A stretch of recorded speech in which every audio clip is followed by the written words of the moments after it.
이사야 7장 10절로 14절까지의 말씀 우리 다 같이 한 목소리로 합독하겠습니다. 여호와께서 또 아하스에게 말씀하여 이르시되 너는 내 하나님 여호와께 한 징조를 구하되 깊은 데에 서든지 높은 데에 서든지 구하라 하시니 아하스가 이르되 나는 구하지 아니하겠나이다. 나는 여호와를 시험하지 아니하겠나이다 한지라. 이사야가 이르되 다윗의 집이여 원하건대 들을지어다. 너희가 사람을 괴롭게 하고서 그것을 작은 일로 여겨 또 나의 하나님을 괴롭히려 하느냐. 그러므로 주께서 친히 징조를 너희에게 주실 것이라. 보라, 처녀가 잉태하여 아들을 낳을 것이요 그의 이름을 임마누엘이라 하리라. 아멘. 잠언서 말씀이죠. 범사의 하나님을 인정하라. 그리하면 그가 너희 길을 지도하시리라. 그 지도하심이 우리 간증자 큐티자에게 있기를 원하고 저와 여러분 모두에게 있기를 주님의 이름으로 축복합니다. 그러려면 우리에게 먼저 있어야 될 것이 하나 있는데 범사의 하나님을 인정하는 것입니다. 저에게는 참 좋은 믿음이 하나 있습니다. 천부 하나님께서 허락하지 아니하시면 참새 한 마리도 이 땅에 내려앉는 법이 없다라고 하는 주님 말씀을 철석같이 믿는 믿음입니다. 저에게 좋은 일이 생기건 때로는 좋지 아니한 일이 생기건 저에게 첫 번째로 드는 본능적으로 제게 드는 생각 1번은 이겁니다. 하나님께서 이것 허락하신 일이다. 그게 좋은 일이건 힘든 일이건 우리 하나님께서 허락하신 일이면 그 일을 통해서 하나님께서 하실 일이 있다는 것을 저는 믿습니다. 여러분, 이 믿음이 저만의 믿음이겠습니까? 우리 모두의 믿음입니다. 정말 그렇습니다. 하물며 우리에게 일어나는 일, 참새 한 마리가 내려앉는 것도 하나님께서 허락하셔야 되는 일이라고 한다면 지금 여러분에게 있는 모든 일들 먼저 믿음으로 받아내시기 바랍니다. 하나님이 허락하셨다. 좋은 일은 좋은 일로 받아들이고 지금 견뎌내야 할 일이면 견뎌내야 할 일도 하나님께서 허락하신 일인 것을 먼저 믿으시고 범사의 하나님을 인정하시면 하나님께서 하나하나 지도하시고 때를 따라 돕는 은혜 가운데에 저와 여러분을 가장 좋은 때, 가장 좋은 곳에, 가장 좋은 곳으로 세우실 것을 믿습니다. 이것이 하나님을 향한 우리의 믿음입니다. 여러분, 하나님께는 방법이 있습니다. 하나님께는 하나님만이 하실 수 있는 방법이 있습니다. 혹시 이 자리에 오랜 시간 아니면 지금 불현듯 갑자기 어떤 문제를 만나고 환난을 만나고 고민거리를 안고 있는 분이 계시면 여러분, 하나님께는 하나님의 방법이 있다는 것을 믿고 그 하나님을 믿고 신뢰하는 그 믿음의 길을 걸어가는 저와 여러분 되시기를 주님의 이름으로 부탁드립니다. 정말 그렇습니다. 하나님께는 하나님의 방법이 있습니다. 애굽을 탈출한 이스라엘이 홍해 앞에 섰습니다. 홍해 앞에 서자 자식들을 잃은 분노와 슬픔에 가득 찬 바로의 군대가 이스라엘을 추격해 옵니다. 이스라엘에겐 방법 없었습니다. 어찌할 바를 몰랐어요. 그런데 여러분, 누구에게 방법이 있는 것입니까? 하나님께는 방법이 있는 것입니다. 그래서 사람은 생각하지도 못하고 사람은 상상하지도 못할 방법으로 하나님은 이스라엘을 구원해 내셨습니다. 홍해를 가르신 것입니다. 여러분, 그 사람이 상상할 수 있는 일입니까? 사람이 해낼 수 있는 일이 아닙니다. 그래도 여러분 꼭 기억하십시다. 하나님께는 방법이 있다. 그래서 이스라엘은 홍해를 마른 땅과 같이 밟고 건넜다고 성경은 기록하고 있습니다. 그로부터 40년 뒤 여호수아는 그리고 여호수아와 이스라엘 백성들은 동일한 방법으로 요단강을 건넜습니다. 요단강을 건너자 가나안 성의 첫 성, 큰 성 여리고가 떡하니 그들 앞에 있습니다. 제대로 된 전쟁을 치러본 적이 없는 이스라엘입니다. 일평생 태어나서 광야만 돌았던 떠돌이들 아닙니까? 군사훈련을 제대로 받아본 적도 없습니다. 제대로 된 전쟁을 치러본 적이 없는 이스라엘에게 전쟁, 그것도 견고한 성읍을 점령하는 공성전은 어려운 일이었습니다. 공성전은 전문적인 지식과 전략이 필요한 전쟁입니다. 이 전쟁은 매우 중요한 전쟁이었습니다. 가나안 땅에 진입한 이스라엘의 첫 번째 전쟁이었거든요. 이 전쟁에서 이스라엘은 반드시 이겨야 됩니다. 반드시 이기되 압도적으로 이겨야 했어요. 만약에 지거나 겨우겨우 이기면 주변의 다른 가나안 민족들이 그때부터는 이스라엘을 얕잡아 볼 것입니다.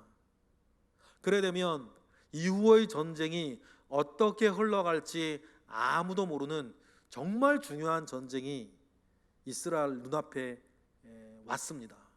그런데 그때 하나님께서 이스라엘에게 내렸던 첫 번째 명령이 무엇이었습니까? 할례를 행하라는 것이었어요. 이거는 상식에 맞지 않는 이야기입니다.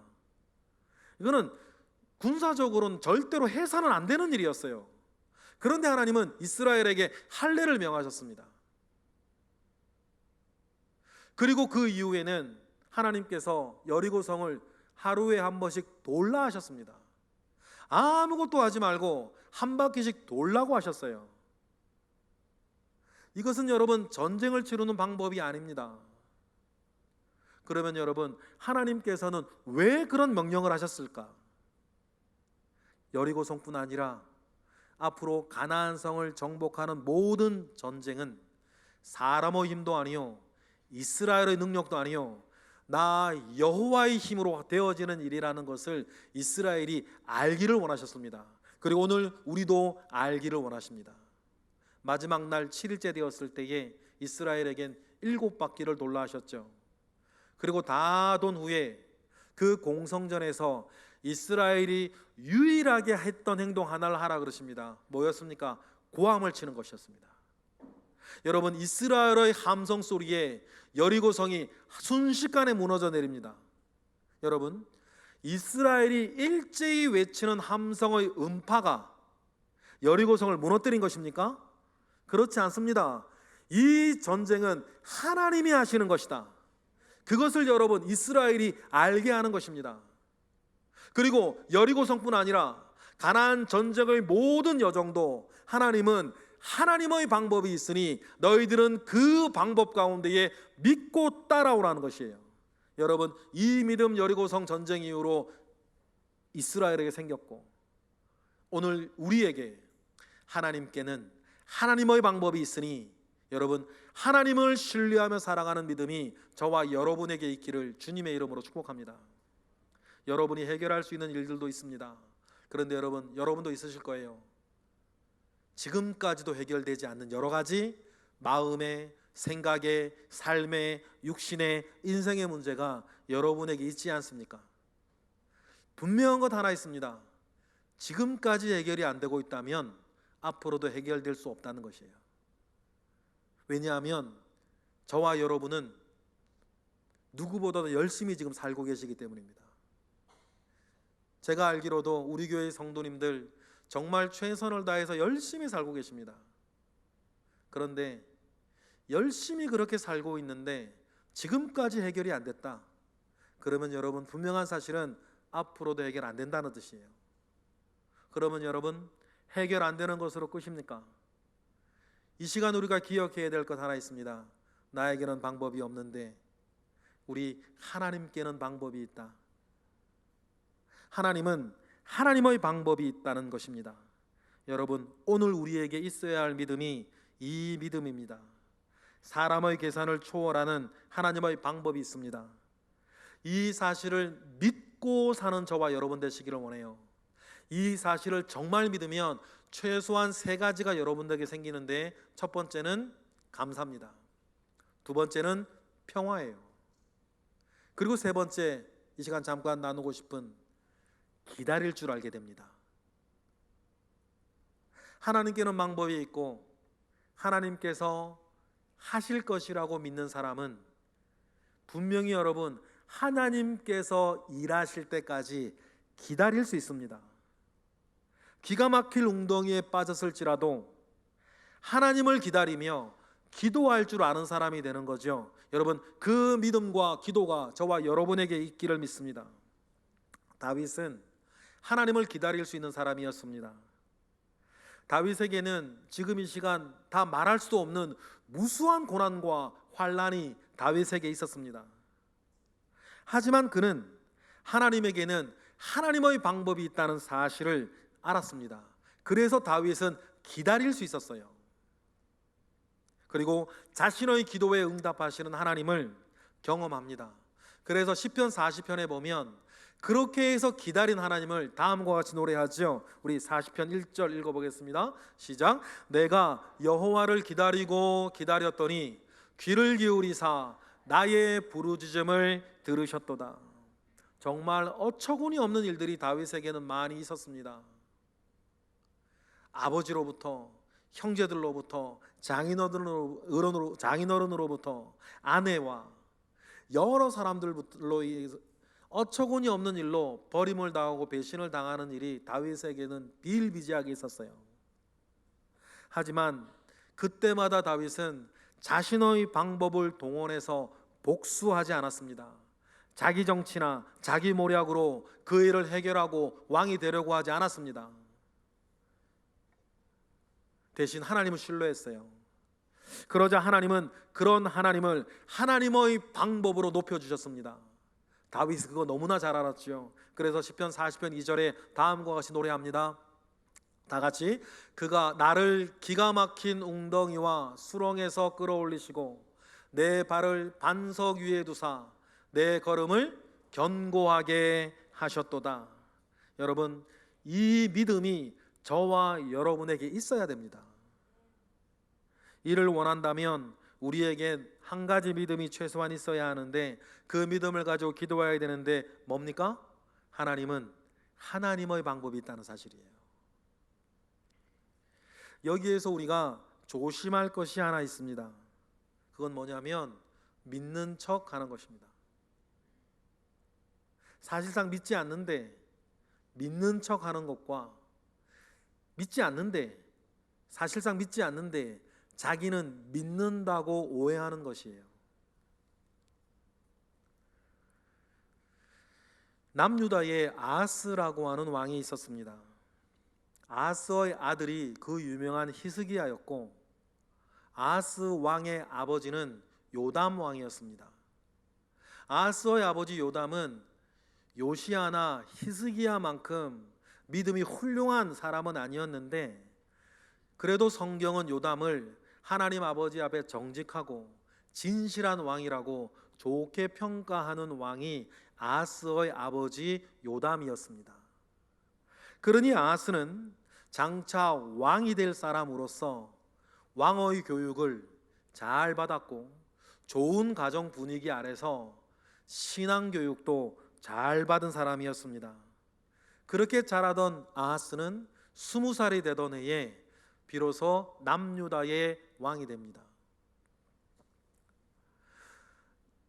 아하스가 남유다의 왕이 되자, 그리고 다스릴 때에 중요한 사건 하나가 터집니다.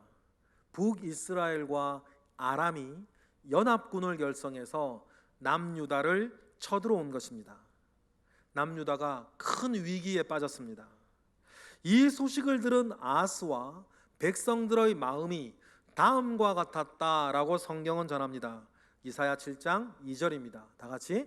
어떤 사람이 다윗의 집에 알려 이르되 아람이 에브라임과 동맹하였다 하였으므로 왕의 마음과 그의 백성의 마음이 숲이 바람에 흔들림같이 흔들렸더라.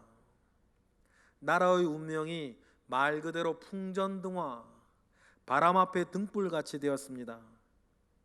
이런 위기가 아하스와 남유다에게 찾아왔어요.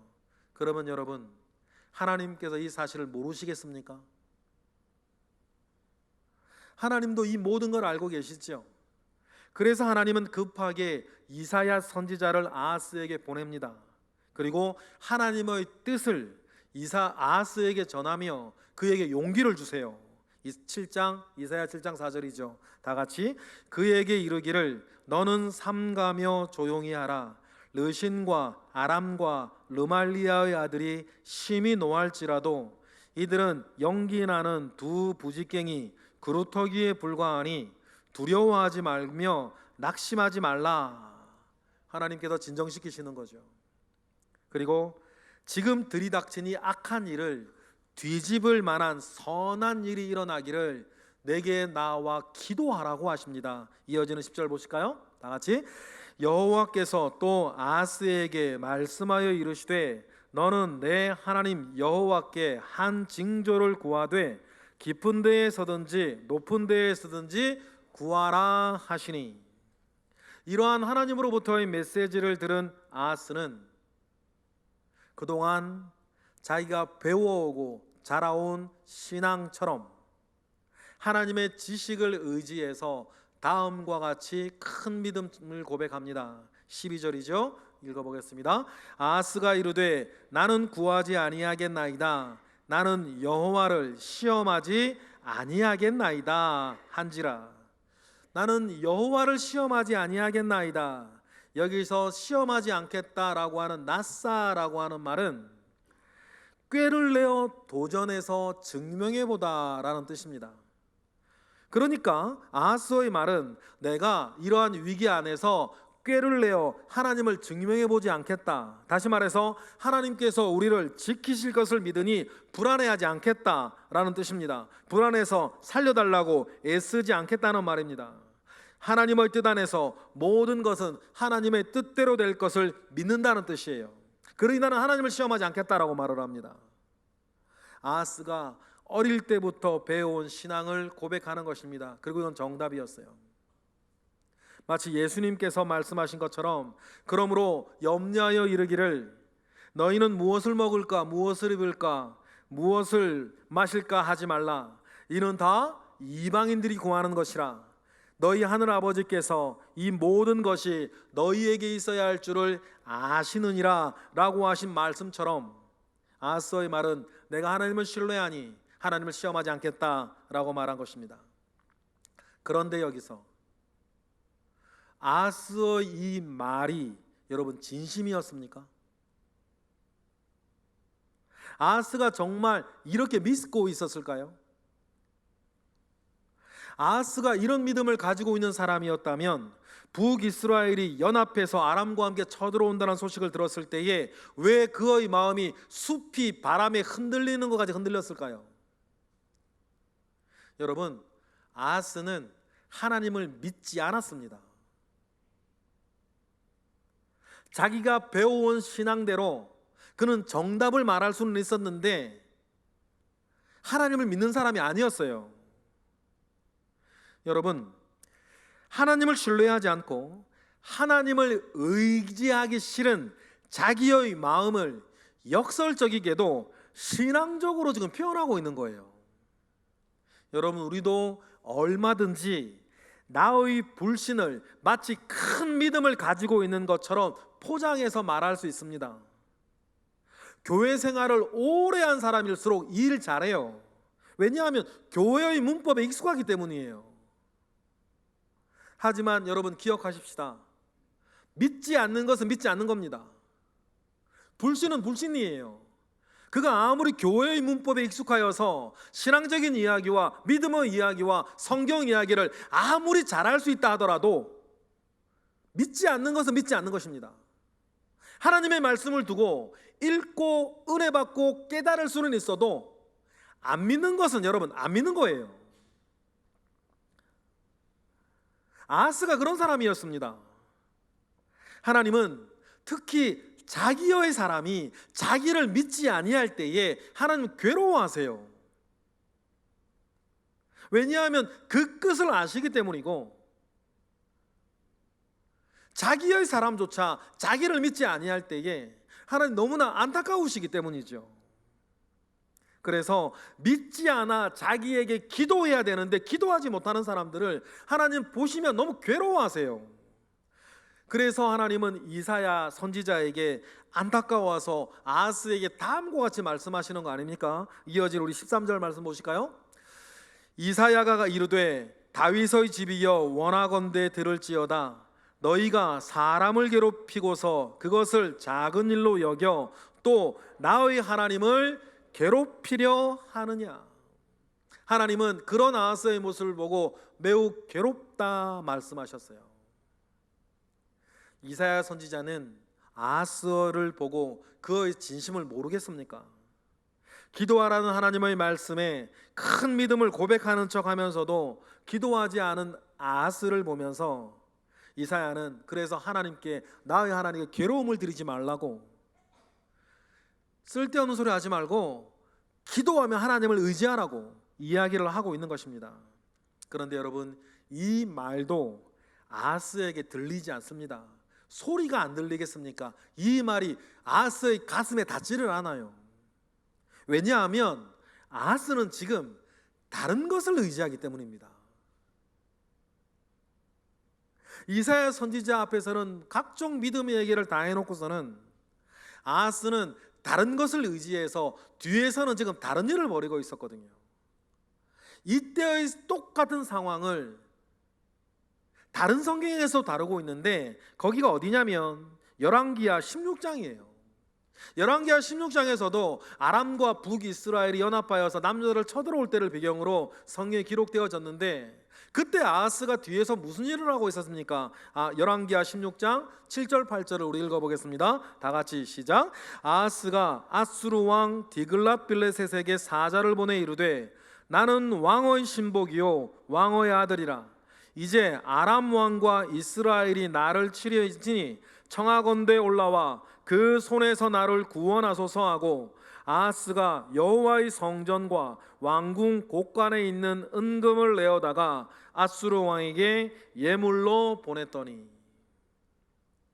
하나님께는 기도하지 않겠다던 아하스가 아수르 왕에게는 지금 자기를 살려달라고 애원하고 있어요. 자기를 구해달라고 기도하며 매달리고 있습니다.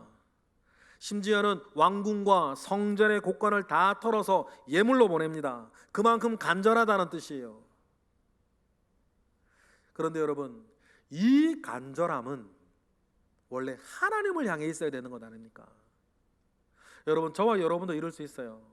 너무너무 힘들어요. 너무너무 간절하게 도움이 필요한데 그 간절함이 하나님을 향해 있는 게 아니라 다른 사람들을 향해 있는 거죠. 다른 세상의 힘을 향해 있어요. 그러면 여러분, 기도가 되겠습니까? 그 사람 찾아가서 부탁은 할 줄 알아도 하나님 기도가 되겠어요? 믿는 구석은 딴 데 있는데. 기독교 신앙의 분위기에 젖어 좋은 신앙 고백을 받으며 자란 아하스였지만 사실 아하스는 신앙인이 아니에요. 하나님을 안 믿는데 무슨 신앙인입니까? 종교인일 수는 있겠죠. 그가 믿는 것은 하나님이 아니라 세상의 힘이었어요. 그는 하나님에 대한 것은 아마 재미가 없었을 거예요. 신앙은 그에게 신뢰할 만한 것이 못 되었을 겁니다. 아마 위로나 주고 힘들 때 위로나 주는 그런 것이었겠죠. 그리하여 세상의 힘 아수르가 아하스를 도와주게 됩니다. 그래서 북이스라엘과 아람 연합군을 아수르의 디글랏빌레셋이 와서 물리쳐 주었습니다. 그런데요, 그렇게 해서 문제는 해결이 됐는데 한번 세상으로 넘어간 아하스의 마음은 이때부터 걷잡을 수 없이 무너져 내려요. 자기를 구해준 담내로 아하스는 디글랏빌레셋을 찾아갑니다. 그런데 노정에서 보게 되는 아수르의 위용에 감탄해요. 부러워하죠. 특히 아수르의 제단을 보곤 깜짝 놀랍니다. 그리고는 그 아수르의 제단을 보자 그 자리에 서서 그 제단의 설계도를 만들어 그려요. 그리고 유다로 보내죠. 그리고는 자기가 다시 예루살렘으로 돌아가기 전까지 똑같은 제단을 성전에 만들어 놓으라고 대제사장이 명령해요. 열왕기하 16장 10절부터죠. 다 같이 읽어볼까요? 시작. 아하스 왕이 아수르의 왕 디글랏빌레셋을 만나러 다메섹에 갔다가 거기 있는 제단을 보고 아하스 왕이 그 제단의 모든 구조와 제도의 양식을 그려 제사장 우리야에게 보냈더니 아하스 왕이 다메섹에서 돌아오기 전에 제사장 우리야가 아하스 왕이 다메섹에서 보낸 대로 모두 행하여 제사장 우리야가 제단을 만든지라. 다메섹에서 돌아오기 전에 앗수르의 제단을 만들라고 명령한 아하스는 다메섹에서 돌아오자마자 그 제단을 갑니다. 그 제단을 가서 어떻게 합니까? 이어지는 말씀 12절부터 왕이 다메섹에서 돌아와 제단을 보고 제단 앞에 나아가 그 위에 제사를 드리되 자기의 번제물과 소제물을 불사르고 또 전제물을 붓고 수은제 짐승의 피를 제단에 뿌리고 또 여호와의 앞 곧 성전 앞에 있던 놋제단을 새 제단과 여호와의 성전 사이에서 옮겨다가 그 제단 북쪽에 그것을 두니라. 그래서 여호와의 성전에 앗수르 이방 신전의 제단을 만들어 놓고서는 거기서 예배하기 시작하는 거예요. 하나님께 드려야 할 예배를 하나님의 성전에서 앗수르의 신 다른 신들에게 제사를 드리는 사람이 됩니다. 한번 곁길로 들어선 아하스는 점점 망가져가죠. 나중에는 극악무도한 짓도 서슴지 않고 하는 사람이 됩니다. 그래서 아하스의 일대를 먼저 평가하는 그 구절에서 아하스는 이렇게 평가되어지죠. 열왕기상 16장 3, 4절 다 같이 읽겠습니다. 시작. 이스라엘의 여러 왕의 길로 행하며 또 여호와께서 이스라엘 자손 앞에서 쫓아내신 이방 사람의 가증한 일을 따라 자기 아들을 불 가운데로 지나게 하며 또 산당들과 작은 산 위와 모든 푸른 나무 아래에서 제사를 드리며 분향하는 사람이 돼요. 신앙이 무너지니 윤리가 무너지고 윤리가 무너지니 자기의 삶 전체가 무너지는 사람이 돼요.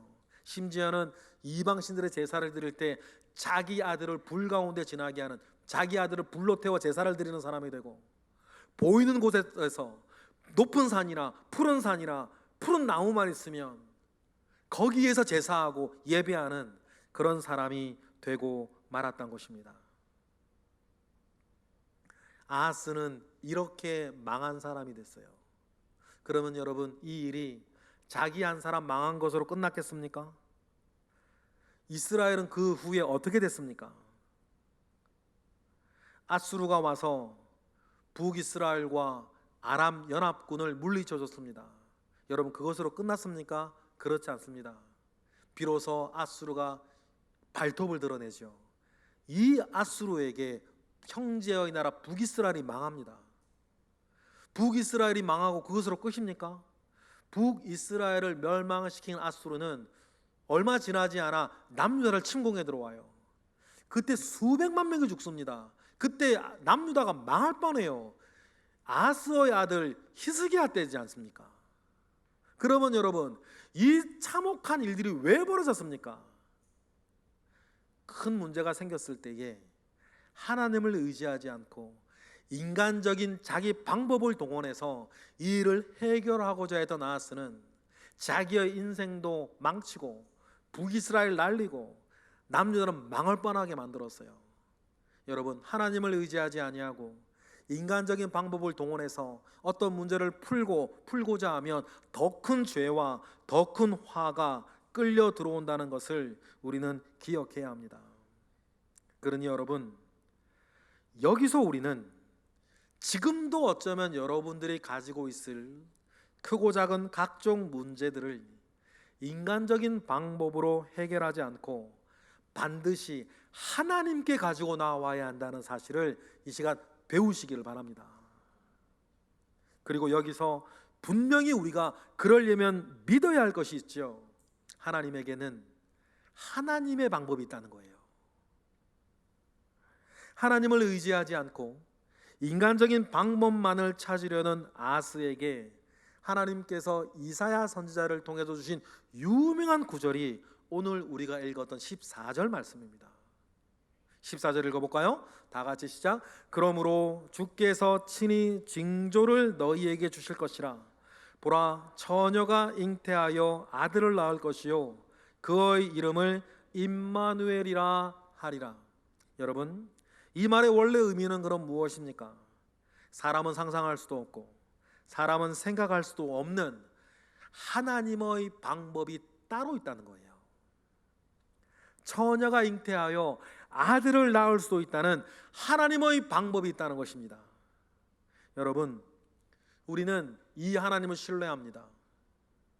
하나님을 신뢰하니 하나님께 기도합니다. 하나님께 기도하니 우리는 육체의 진리, 사람의 꾀로 살지 아니하고 하나님께서 주시는 거룩함과 하나님께서 주시는 진실함으로 우리는 삽니다. 이런 믿음 가운데 사는 사람은 반드시 생기는 게 있습니다. 내가 자랑할 하나님입니다. 내가 나의 꾀와 나의 지혜로 살았던 사람은 결국 자기 꾀와 자기 지혜를 자랑할 것이지만, 하나님의 지혜와 하나님의 능력으로 살았던 사람은 그의 삶을 통해 하나님을 자랑하는 것입니다. 바울이 고린도 교회에 고백하였던 자랑이 바로 이것 아니겠습니까? 고린도후서 1장 12절, 바울이 무엇을 자랑합니까? 다 같이 시작. 우리가 세상에서 특별히 너희에 대하여 하나님의 거룩함과 진실함으로 행하되 육체의 지혜로 하지 아니하고 하나님의 은혜로 행함은 우리 양심이 증언하는 바니 이것이 우리의 자랑이라. 할렐루야. 여러분, 저도 그렇고 여러분도 그렇고 내가 육체의 지혜로 살지 아니하고 하나님을 향한 거룩함과 하나님을 향한 진실함 가운데에 하나님으로 살아가고 하나님의 방법으로 살아가는 것이 우리 모두의 자랑이 되는 사람이 되기를 주님의 이름으로 축복합니다. 내가 내 힘으로 살면 내 힘만큼 살 거고, 우리가 하나님의 힘으로 살면 여러분, 우리가 상상하지도 못한 삶을 살게 되리라 믿습니다. 이것이 우리의 믿음이고 이것이 우리가 지금도 하나님으로부터 받아야 될 은혜 아니겠습니까? 나로 살지 아니하고 하나님으로 살아가는 우리 모든 예배자 되시기를 주님의 이름으로 축복합니다. 기도하겠습니다. 할렐루야. 하나님, 감사와 영광 올려드립니다. 우리에겐 믿음이 있습니다. 그 믿음을 따라 사는 의인 되게 하시고 참 믿음 가지고 참 순종하며 사는 오늘의 모든 예배자 되게 하옵소서. 예수 그리스도 이름으로 기도드렸나이다. 아멘.